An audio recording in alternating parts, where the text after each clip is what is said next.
ঢাকা নারায়ণগঞ্জ রুটে বাস ভাড়া কমিয়ে ৪৫ টাকা নির্ধারণের দাবি। সরকার জ্বালানি তেলের দাম কমানোর সঙ্গে সামঞ্জস্য রেখে ঢাকা নারায়ণগঞ্জ রুটে চলাচলকারী বাস ভাড়া কমানোর দাবি জানিয়েছে নারায়ণগঞ্জ যাত্রী অধিকার সংরক্ষণ ফোরাম। মঙ্গলবার ৩রা সেপ্টেম্বর বিকেলে নগরীর চাষারায় শহীদ মিনারে আয়োজিত সমাবেশে এ দাবি জানান সংগঠন নেতারা। সমাবেশে তারা নন-এসি বাসের ভাড়া কমিয়ে সর্বোচ্চ ৪৫ টাকা ও এসি বাসের ভাড়া কমিয়ে ৫৫ টাকা নির্ধারণের দাবি জানান। আগামী ১০ সেপ্টেম্বরের মধ্যে এই ভাড়া কার্যকর করার জন্য সংশ্লিষ্ট কর্তৃপক্ষকে তাগিদ দেন নেতারা। আরও পড়ুন, ডায়মন্ড ওয়ার্ল্ডের গুলশান অফিসে র্যাবের অভিযান।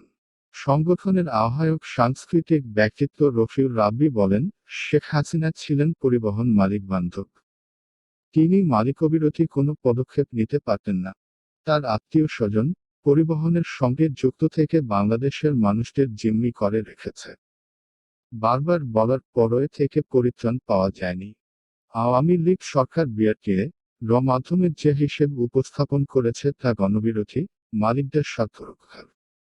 তিনি আরও বলেন, পরিবহনকে যেহেতু এখন চাঁদা দিতে হয় না, সেহেতু বাসের ভাড়া কমাতে হবে। গত মাসে টিআইবি সংবাদ সম্মেলনে করে বলেছে, সরকার পরিবহন ভাড়া যেভাবে নির্ধারণ করে তা অবৈধ ও বেআইনি। এ বিষয়ে আমরা জেলা প্রশাসকের সাথে বসেছিলাম। তারা ১৫ দিনের সময় চেয়েছিলেন।